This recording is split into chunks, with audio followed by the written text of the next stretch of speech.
Boa tarde, turma. Dando continuidade ao nosso cronograma de aulas, hoje nós vamos falar sobre o continente asiático. Eu sugiro que vocês acompanhem essa aula abrindo o livro didático na página 150, capítulo 10, certo? Vamos tratar hoje sobre os aspectos naturais e a regionalização da Ásia.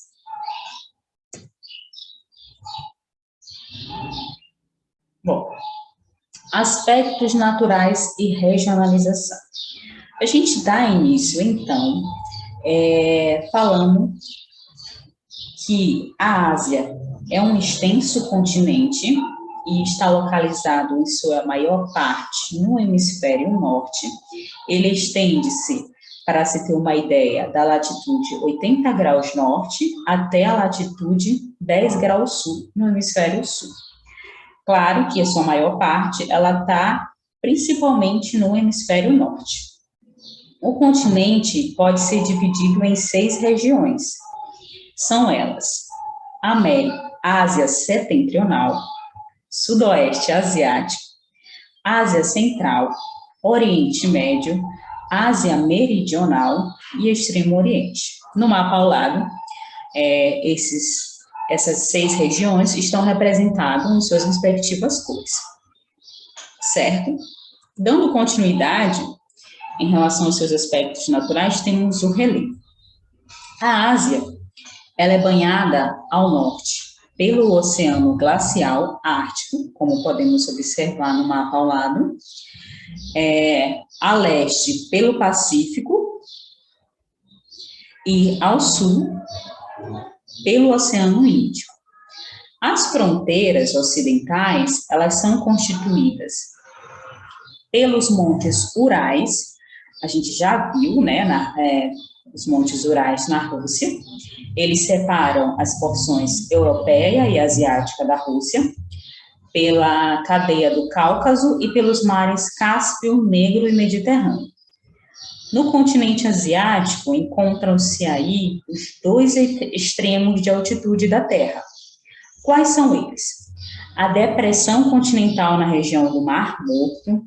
Essa depressão, pessoal, ela chega a menos 416 metros. E nós temos, em contrapartida, o Monte Everest, que está localizado na cordilheira do Himalaia, cujo seu pico ele está em 8.848 metros acima do nível do mar. É o ponto mais alto da Terra. O tipo de relevo predominante no continente são os planaltos. Neles estão os divisores das bacias hidrográficas da Ásia e as nascentes dos principais rios, como o Ganges, o Indo, o Yangtze, o Yangtze. O Yangtze, ele também é conhecido como Rio Amarelo, e o Yangtze é conhecido como Rio Azul. E também o Rio Oro. No Japão, as formações montanhosas, elas são recentes, principalmente quando se trata do Monte Fuji. O Monte Fuji, ele tem mais de 3.000 metros de altitude. O relevo montanhoso predomina também na península da Coreia e na China, que apresentam montanhas elevadas a oeste. No território da Mongólia, encontra-se planaltos áridos de até 2.000 metros de altitude. Há também planícies. Essas planícies, elas estão no extremo do continente e em áreas banhadas por grandes rios. Entre as principais planícies estão as da Sibéria, em território russo, a dos rios Sidária e Amudária, a leste do Mar Cáspio, e a dos rios Indo e Ganges, ao sul do Himalaia, e a dos rios também Amarelo e Azul, no extremo leste do território chinês. Vamos falar então da formação do Himalaia. Além de apresentar as maiores altitudes da Terra, o Himalaia, ele é um conjunto de montanhas. Esse conjunto de montanhas, ela é a mais jovem do planeta, formada nos últimos 50 milhões de anos, como resultado da colisão entre a placa indiana, que havia se desprendido do supercontinente Gondwana durante a deriva continental, e o sul do continente asiático. E em virtude dos choques entre essas placas, a cordilheira eleva-se cerca de 5 centímetros por ano. Butão, China, Índia, Nepal e Paquistão, elas estão localizados total ou parcialmente no Himalaia. Quanto à sua hidrografia, a oeste do continente asiático, localizam-se os rios Tigre e Eufrates. Muitos povos, ao decorrer de milhares de anos, e vocês viram isso em história, fixaram-se em suas margens. E em virtude das variações na declividade dos terrenos por onde fluem, esses rios ganharam diferentes usos. Esses usos podemos destacar a navegação, a irrigação, a geração de energia por meio da construção de hidrelétricas, entre outros. Nas áreas de planalto, os rios Obi, Linicéi e Lena são bastante utilizados para a geração de energia elétrica, embora grande parte dos cursos de água permaneçam congelados durante o inverno. A leste do Mar Cáspio, os principais rios são o Sidária e o Amudária, que desaguam no Mar de Aral. No entanto, devido ao clima seco dessa região, muitos rios possuem cursos de águas temporários. Já os rios Indo e Ganges são muito importantes para o abastecimento de áreas densamente povoadas, como a do Paquistão e a da Índia.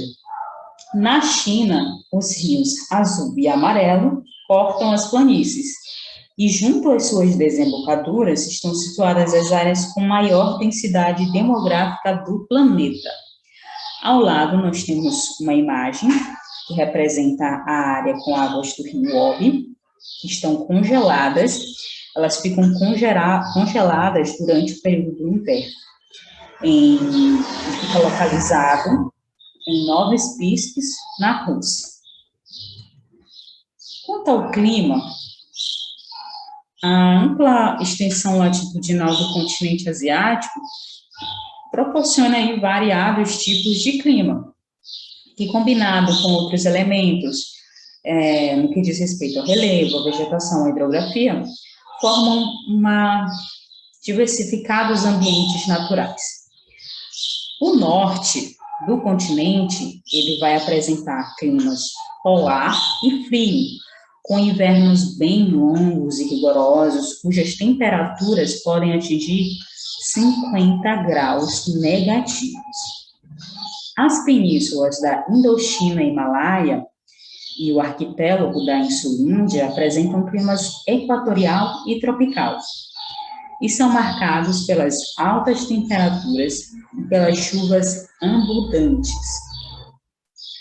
A Ásia Central, localizada a leste do Mar Cáspio e ao norte da Cordilheira do Himalaia, é caracterizado pela ocorrência de climas desérticos semiáridos, influenciados pela continentalidade, já que elas estão distantes da atuação de massas de ar úmida originadas dos oceanos.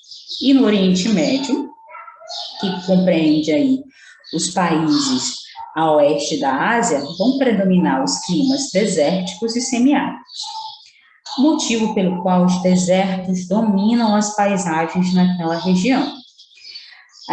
Essa região é marcada por elevada amplitude térmica e ela registra variações de até 50 graus do dia para a noite nas áreas mais secas.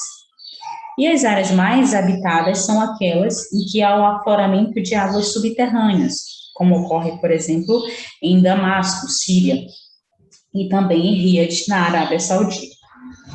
A parte mais oriental da Ásia, onde estão localizados China, Japão, Coreia do Norte, Coreia do Sul, Mongólia, vão apresentar climas subtropicais e temperados. No oeste da China, por exemplo, predominam os climas frios de montanha e desértico. O deserto de Gobi ocupa o sul do território da Mongólia e parte da China. A gente observa no mapa ao lado essa variação climática em todo o continente, indo aí de deserto a climas mais frios e congelantes, né? Então, essa variedade, ela está distribuída em toda a Ásia. A gente observa aí no mapa ao lado. Continuando, tratando sobre a vegetação, no extremo norte da Ásia predominam, então, as tundras, que são um tipo de vegetação resistente aos solos, denominados permafrost. Que solo é esse? Esse solo, ele fica congelado durante o ano inteiro. E é muito comum na região ártica, e também é composto de terra, rochas e água em estado sólido, o gelo, precisamente.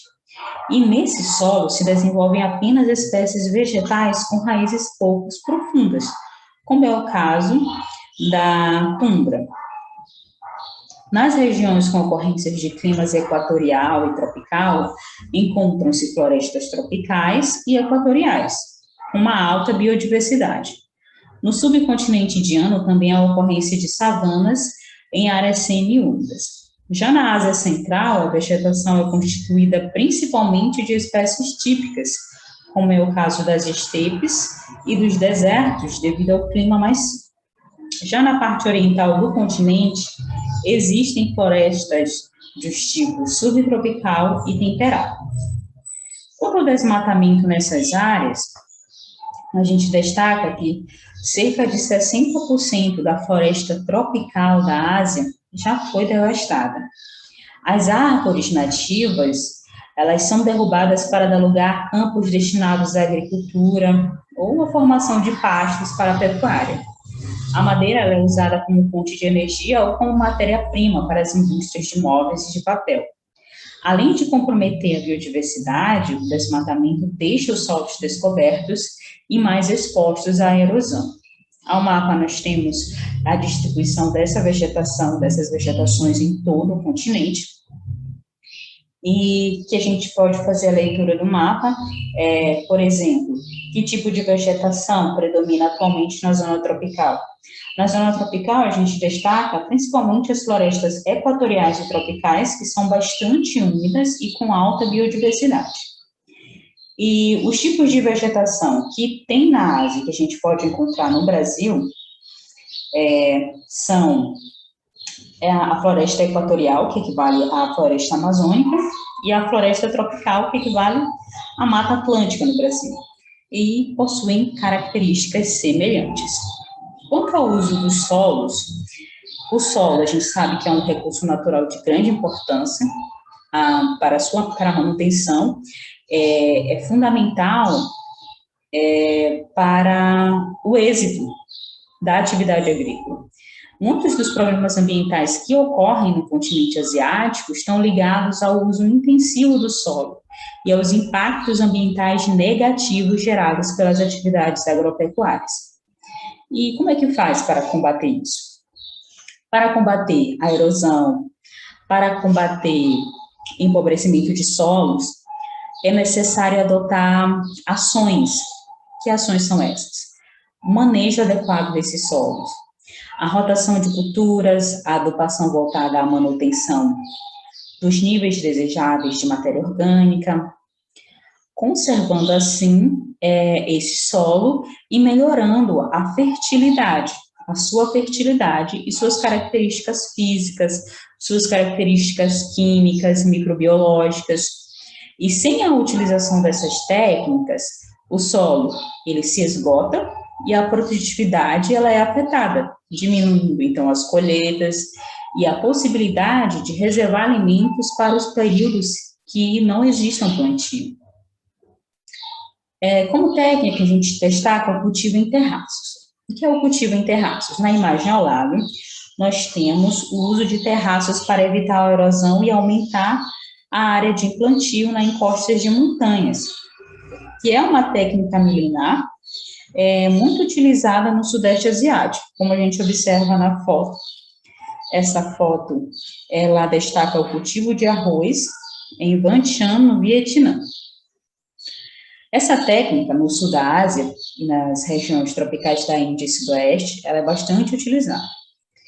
A exploração dos solos em áreas de altas taxas de precipitação nas encostas de maior declividade provoca a perda de nutrientes que são diluídos e transportados pela água das chuvas, empobrecendo assim os solos.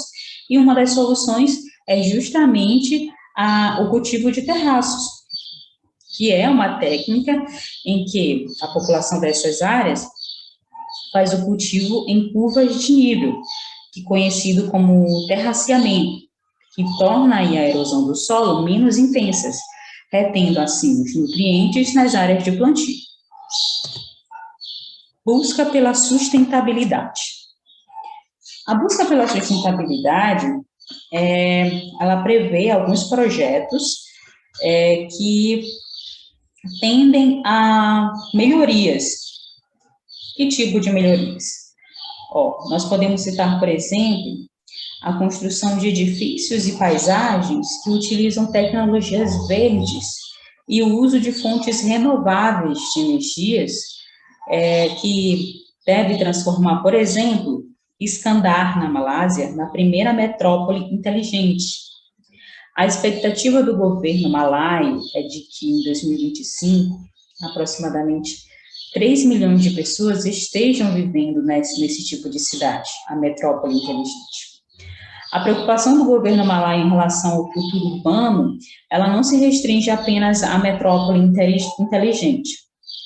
Além dessas cidades, estão sendo planejadas aldeias inteligentes, cidades, florestas, ecocidades, com casas e preços populares, escolas, hospitais, lazer, que são integrados pelo uso de alta tecnologia em um sistema agrícola criativo, em circuito fechado, proporcionando alimentos e renda suplementar aos moradores dos pequenos centros urbanos.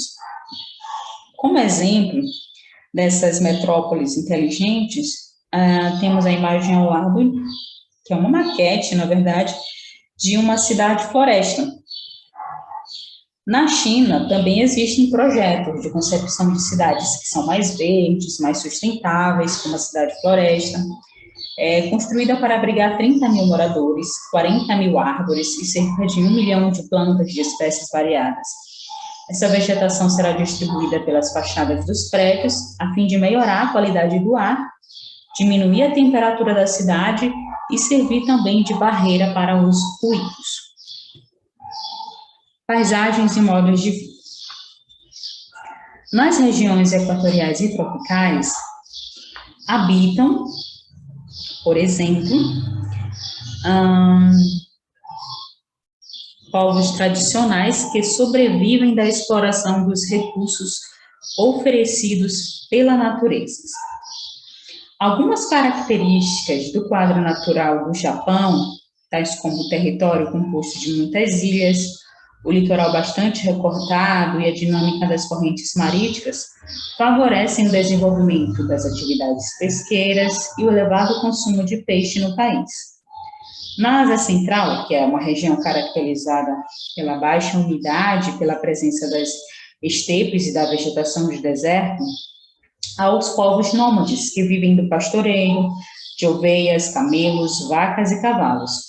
E para se proteger das condições climáticas adversas, caracterizada aí pela grande amplitude térmica, a população dessa região, ela desenvolveu um tipo de moradia que é denominada iurte. A gente pode observar, um exemplo de iurte na imagem ao lado, que são moradias típicas desses povos. Essas estruturas, elas são de bambu ou madeiras e são recobertas por grossas camadas de feltro e lã, facilmente transportadas em carroças nos períodos de migração. Já nas elevadas altitudes das cordilheiras, no Himalaia, é comum que homens e mulheres também utilizem vestimentas espessas, feitas com pele de animais, capazes de suportar o clima caracterizado pelas baixas temperaturas ao longo do ano. As particularidades das roupas, elas variam de acordo com grupos étnicos e religiosos da região. A gente observa também em imagem os habitantes da região de Loka, no Tibete, no sudoeste da China, usando roupas adequadas ao clima da região. Regionalização da Ásia. Como a gente já havia destacado no início, a Ásia, ela se divide em 6 regiões. Vamos falar, então, sobre os aspectos individuais de cada uma dessas regiões. Bom, na Ásia Setentrional, que aí a Ásia Setentrional abrange a porção asiática da Rússia, em toda a sua extensão leste-oeste, apresenta climas dos tipos polar e frio, com invernos longos e rigorosos, e suas temperaturas atingem 50 graus negativos. Sua formação vegetal estão adaptadas às rigorosas condições climáticas e predominam a taiga ou floresta de coníferas. A sua hidrografia ela é formada por rios extensos, como o Obi, o Yenisei e o Lena, que são bastante aproveitados para a geração de energia elétrica. Essa região também é ocupada por campos de exploração de petróleo, de gás, além de grandes plantações agrícolas que se beneficiam do solo, esse solo denominado Chernozem, que é rico em nutrientes. Quanto aos destaques do Sudoeste Asiático, essa região ela é constituída pela Península da Indochina, pela Península Malaia e pelo arquipélago da Insulíndia, que também é conhecido como arquipélago Malaio, que se estende do Oceano Índico ao Oceano Pacífico. Nas formações de relevo são predominantes os planaltos e as planícies.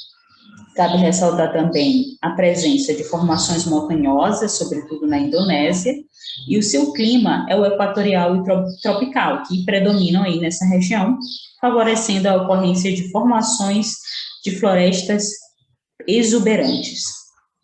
Quanto ao seu crescimento econômico, alguns países do Sudeste Asiático, como a Malásia, Singapura, Tailândia e Indonésia, eles apresentam um crescimento econômico nas décadas de 70 e 90, impulsionados, então, pela expansão das transnacionais japonesas e estadunidenses. Quanto à Ásia Central, podemos destacar, ela é composta de 5 países situados a leste do Mar Cáspio: Cazaquistão, Uzbequistão, Turcomenistão, Tajiquistão e Quirguistão.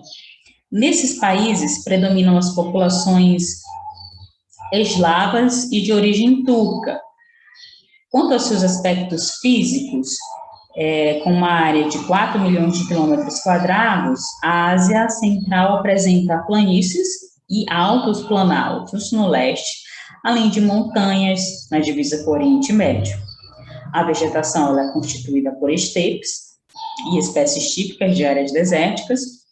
Quanto a dificuldades políticas e econômicas, é marcada por conflitos entre etnias, agravadas no passado pela relação comercial desigual com a Rússia, e esses conflitos, eles favorecem o surgimento de economias e estruturas sociais precárias, que são marcadas pela instabilidade política e pela miséria da população. No Oriente Médio, a região asiática é habitada principalmente por árabes, de maioria muçulmana, e compreende países como Arábia Saudita, Iraque, Síria, Jordânia, entre outros. Quanto aos seus aspectos físicos e econômicos, o relevo do Oriente Médio é constituído em grande parte por planaltos, circundados por montanhas. Em geral, as planícies elas estão situadas entre o litoral e os conjuntos montanhosos.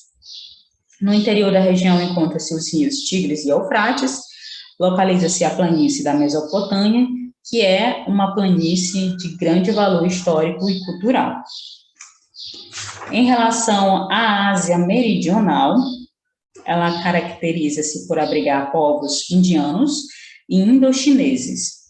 Os países que a compõem são Índia, Síria, Paquistão, Nepal, entre outros.